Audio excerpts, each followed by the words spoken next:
Greetings and salutations, Second Star Right, back with some more Raid Shadow Legends. And today I wanted to talk about Ironclad. He's a hero that most people probably forgot even existed.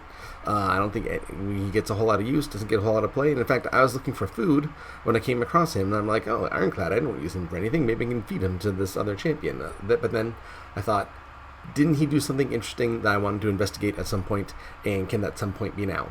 So I did. I wanted to take another quick look at him. And the fascination that I had was in his passive. And that's a common theme among my videos. I love extra abilities that don't cost you anything to do. Any way that you can apply an advantage without actually spending resources to do it, without spending a turn to do it, is something that you should look into. So, what does Bloodburst do? Bloodburst is a passive where once a turn, when he's healed, he'll attack all enemies and inflict an AoE damage proportionate to any surplus heal. And then it says damage inflicted is equal to 50% of any surplus heal.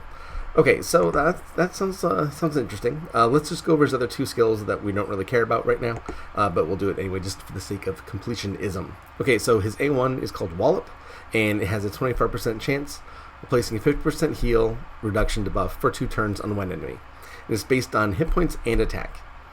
You can also ascend that to get the 100% heal version, which then makes it viable for like Spirit Keep. And then his A2 is Amok, removes 1 random debuff from all allies, and places a 25% increased attack buff on all allies for 2 turns. So that's a 4-turn cooldown that you can get down to 3 turns. Not a bad ability, but not something that you would say, I need to put this champion in for that. Not at all. But let's get back to Bloodburst. You can see there's questions about this, like what does proportionate to any surplus heal mean? In 50% of any surplus heal, if it's already proportionate, what's the deal? How does that work?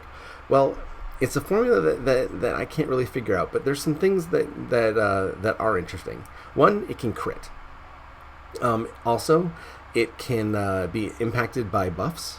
So it's not just the straight heal. It can also be modified by stuff that you have on there. Additionally, whatever artifact set you're using will also transfer. So as you can see, I decked this guy out with some stun gear, and sure enough, if you have someone whenever he gets healed and there's an overheal, not only will he take the damage, but he also passes on the percent chance to have that artifact status effect set transfer. So in this case, he can stun. You can also put him in daze, and he can sleep. And put him in taunt, and they'll taunt. You probably wouldn't want to do that because it only works on overheal, and so if you're taking a lot of incoming damage, then maybe that wouldn't be a good thing. But you can see the potential there. I mean, having a stun or sleep or any kind of other crowd control every turn potentially, if you pair him with like a Vrask or pair him with Sifi or something, that adds a whole other dimension of crowd control if you're having troubles getting through stages. So while it's not super effective, because again this is only an 18% chance, and you could mastery him up, which of course I didn't do because that's insane. But if you were so inclined, you could take him to 6 stars, give him a fearsome presence, and give him another 5% chance to put on status effects from your artifacts. I, of course, wouldn't recommend it, but I'm saying this is something that's possible, and it would work. I mean, you would increase that 18% chance up to 23, 24, 23% or whatever it is. However math works, right? So these are things that you could do if you were so inclined.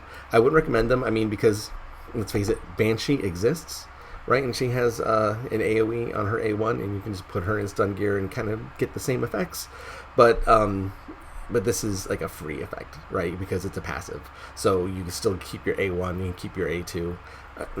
Banshee is a better overall choice if you're looking for a rare to have AoE and play status effects. That's where I would go. But if you don't, if you're just starting out and you have an Ironclad, it's one of the first champions you got, there's potential to help you get through the stages, progress in your campaign, progress in some dungeons. It does help. Crowd control helps. It's not as good in this game as in others, and aggro isn't really a factor. The way that enemies target you is a bit wonky compared to other games.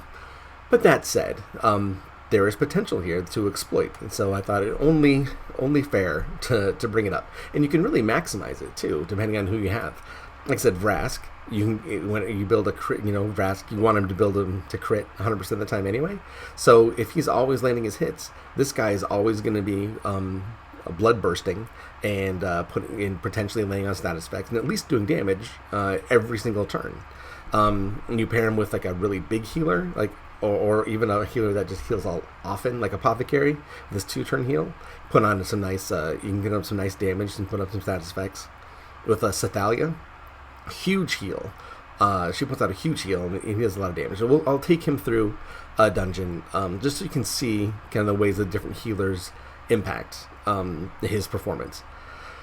There's some that you don't want, like Senesha or Mystic Hand, those heal balance ones. They don't work a whole lot, with this unless he's the heal target, and then you get the 25% chance, and then it's okay. But Painkeeper heals based on Painkeeper's hit points rather than the champion's hit points. So there's a potential for a massive overheal there if you have a really beefy Painkeeper. But one of the downsides, though, in this champion is just that he's hit point based at all. I mean, if he was defense based, then you can build him high defense and low hit points, and then you can really capitalize on those overheals. So if I were to change this champion at all, I would probably make him defense based and make his blood burst passive trigger more than once a turn. Because then you just load a team up with healers and just have them go through AoE and status effect. That'd be hilarious. That'd be super entertaining. Alas, it is not to be. So there isn't a whole lot to talk about this champion. The only real key to him is his ability to have his every turn AoE. So let's just go through the Arcane Keep because it's void. You don't have to worry about weird targeting, affinity targeting. So let's go into, let's see, stage. Most people do stage 11 because it's just 2 energy better than stage 12 and he has all the same rewards. But let's see. Okay, so here I have him the extra crit rate from that guy. Oh my gosh, I can't remember his name. Longbeard. Extra crit rate from Longbeard. Get back over here. Sathalia for a big heal. Shields. Zealots and giving heals because keeping him at full hit points is what you need. Apothecary from heals, and of course Ironclad. Let's just go in and see what happens. I'm gonna take it off auto once it loads. Any day now, sir. Okay, so it's not on auto. Okay, so right away, let's just heal Ironclad. Boom, you see, it did a pretty substantial amount of damage and landed 2 stuns right off the bat. Now, unfortunately, that's all he can do right now. He can't benefit from another heal until he goes again, unfortunately. It'd be kind of cool if he could, and I'll save the shields until next time. Alright, and then his hit point attack based attack is not super powerful, as we've seen with other champions with a similar archetype. They just don't do a lot of damage when they're based on hit points and attack for whatever reason. I don't know why. Okay, so let's see who's going here. Okay, let's shield him up, and let's increase his attack. In this, again, the increased attack does affect his passive. All right, and now we will do the big heal. Sathalia's Lordly Embrace does a 75% max hit point heal, so this is one of the bigger ones. And yeah, so as you can see, there's a lot of meltage happening. And I'll just do a thing. Here's Apothecary trying to heal him again. You see it doesn't trigger because it can only do it once per turn, which sucks. I'd really enjoy it like a lot more if you could just do that over and over again. That'd be so awesome.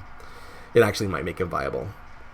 I'm making this whole video. I don't think that you should actually do this. I don't think that it's going to be a big help for anybody, but it is really entertaining, I gotta tell you. And I play the game just to have fun, so, and experiment. So this is a pretty worthwhile experiment. I had a lot of fun putting this together and making this happen, even though it's not something that I would recommend to actually build a game around. All right. And let's get some more heals. Let's go, guys. Can't wait to heal. That's what the game's all about, right? Okay, and I think this heals too, right? Let's see. No, it doesn't. Okay. Alright, heal. Boom. All right, I'm just gonna put it on auto. You get the drift. So it's a cool mechanic. It's fun when you have a rare that does an extra ability, and you can kind of try to build them to the maximum potential to make the game more interesting, and try to find you'll find a mechanic that I don't know, maybe it triggers off of War Master. You know, you can really do some good damage every turn, extra damage every turn. I don't know. There's so many different things that you can do in this game that just require a little bit of experimentation. And unfortunately, experimentation requires a lot of resources. So I don't have them at 6 stars. I don't have them with masteries. I can't do all that. But I did gear him up enough and gear up some champions that I don't ordinarily use a lot around him just to see how it performed. And I hope you enjoyed it, because I did. I mean, where are we here? He did 105,000 damage, which I mean, Longbeard did 131, the main DPSer. So he did, he filled his part, right? Just using a passive ability, based on being healed. I don't know. I thought it was interesting. So I wanted the question answered. How does this mechanic work? Is it useful? And, it is. I mean, it serves its purpose.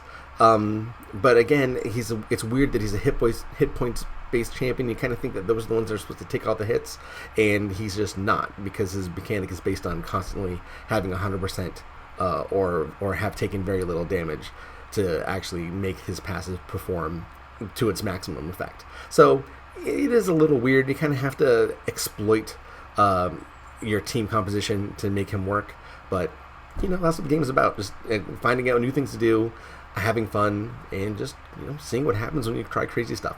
So I hope you enjoyed it. Please leave a comment below if you have any other suggestions.